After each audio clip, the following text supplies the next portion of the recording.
What's going on, you guys? It's your boy Ben Mahari here, representing Mahari Nation Sports Podcast. Much love to the entire LDBC and the basketball community. If you want more basketball content, tune into Basketball Conversations every Friday night, 9 p.m. Central Time. This is where we discuss basketball-related topics, news, debates, and everything else in the world of basketball. If you're new to the channel, make sure to hit the subscribe button, hit the bell icon to get all the latest notifications when I start dropping videos and live streams. If you want to donate to the channel, I'll also put in the PayPal and Cash App link underneath the description box if you want to donate any money to the value of this channel. All right. This is going to be a little bit of a long, in-depth video from my perspective, but, just try to bear with me as I go along with this, okay?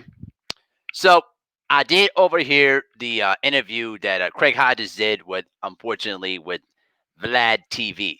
Now, I want to make this very clear. I do not watch Vlad TV stuff at all. I've never even heard of the guy, but I've heard some bad reviews about his interviewing style and what his reputation is. So I just want to make sure to get that on the record. But he interviewed Craig Hodges, and Craig Hodges comes across to me was a guy that's unapologetically black and deeply cares about the well-being of black people. And the one thing that I will tell you about Craig Hodges is that he was far ahead of his time in understanding the social injustice issues in the black community and how athletes should use their platforms to express those issues at hand here. And when he talked about his childhood, when he basically was growing up in Chicago, he felt a lot of that racism coming in at an early age. Growing up in Park Forest, Illinois, where basically he saw a lot of that stuff growing up. You know what I mean? And he was very aware at an early age what was the stance of racism in America like. And so when he came into the NBA during the 80s, okay, pretty much he was pretty much a guy that pretty much understood and try to figure out a way how he could try to help empower black athletes to try to express themselves. Because what we all have to understand is this: the 80s was a very different time, because a lot of things in black culture were basically promoted and basically were advertised to the mainstream, stage. And so a lot of it has a lot to do with what was going on in the 80s as well. But when you look back at the NBA towards the 80s, you could pretty much say that race had a lot to do where the NBA, elevated themselves. Because when people tend to realize is that Magic Johnson and Larry Bird were pretty much the staples of a lot of the race issue that goes on in sports, okay? And if you were a white fan and basically outside of Boston, you basically supported Larry Bird. But if you were a black guy outside of California, you basically supported Magic Johnson and vice versa. And I remember it in the Celtic and Lakers documentary that the ESPN 30 for 30 that there were a lot of black fans in Boston that did not support the Celtics because of Boston's racist past.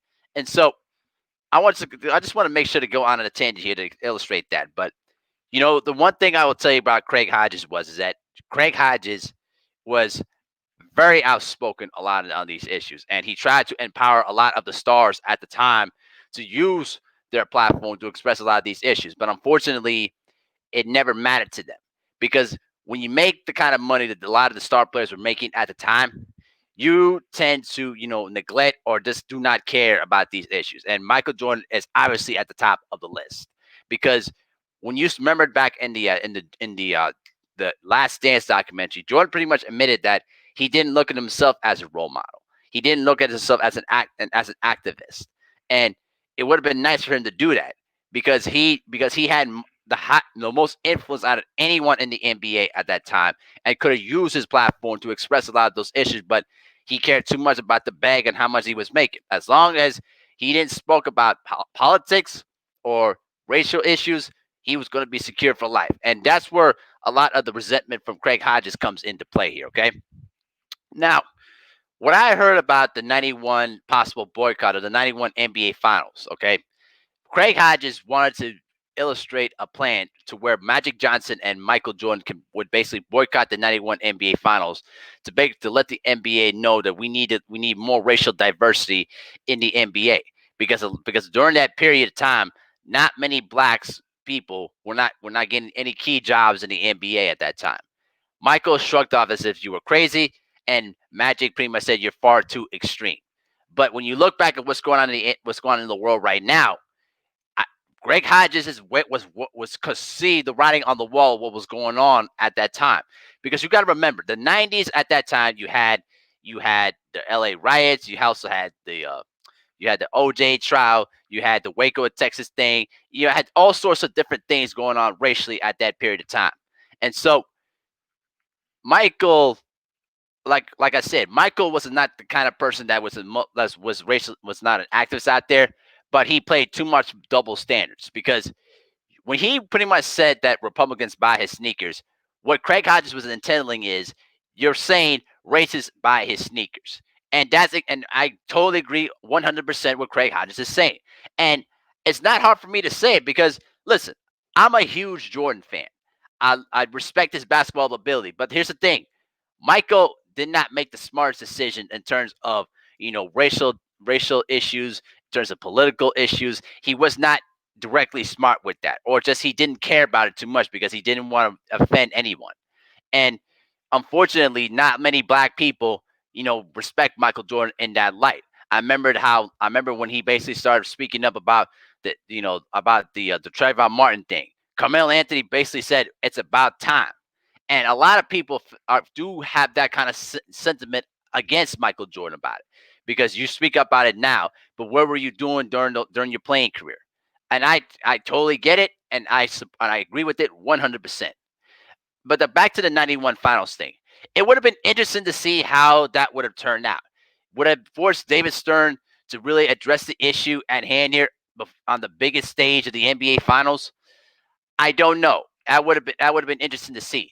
The one thing I would tell you about David Stern is that in light of a lot of the good stuff that he did as a commissioner, he was too much of a capitalist. He cared way too much about his bottom line than in dealing with a lot of the issues that's going on in the NBA. When he took over as commissioner, when they implemented the drug policy, I felt that as if that the drug policy was way too strict and way too harsh, particularly when it came down to Michael Ray Richardson. Now I get that people decide to do drugs, that's their choice on that, but the way that they handled Michael Ray Richardson was just not cool, considering the fact that Chris Mullen had an alcohol related issue and never got a suspension for it. And so it was really a much more of a double standard in kind of situation, because you're banning this black guy for failing drug tests 3 times, and you ban him for life. Then another white guy who's a star gets caught with alcohol related issues, and you don't do anything with him. You see, and that's where I felt as if, and which Michael Ray Richardson even will say, that it was basically a double standard, and was one of the reasons why he never came back to the NBA after that. Even though he was basically reinstated, years later, he never came back to the NBA because of that issue. And I totally understand it. I get it. But let me just put it like this, okay? Craig Hodges knew what was going on. He felt a lot of those issues throughout his life, which is why he's able to relate it more than a lot of the other black athletes during that period of time. Even when Isaiah Thomas pretty much said the comment about Larry Bird, if I say saying if he was black, he would just be another good guy. That should have not been a problem, because here's the thing: there were a lot of black players in the NBA who felt the same way, but didn't have the same clout as Isaiah Thomas did. And then the powers that may be in the league and the media arguably made Isaiah Thomas forced to apologize. Like, looking back at it in hindsight, why would you want to apologize it for? Because that's what was going on at the time. Because I hate to burst the bubble to everybody, but sports has always been racially motivated. It's been that way since the beginning of time. And so the way that Craig Hodges eloquently explained it, I totally get it and I understand it. And if he were a younger player playing in this time, he would have not been blackballed. And I'm gonna start talking about the letter. Okay. Now, he talked about how when he wrote the letter to the president at the time, George H.W. Bush, okay, that was the main reason why he got blackballed from the NBA. Okay. And when he basically had nobody, backing him up, or had no support in that at all, he was basically a stand. He basically was a lone duck. He got released at 32 years old, and had nobody looking at him for a tryout or for even a workout.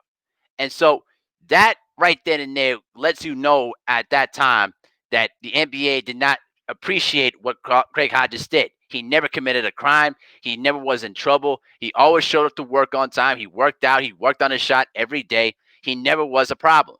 But the way that the NBA did that to him was way dirty.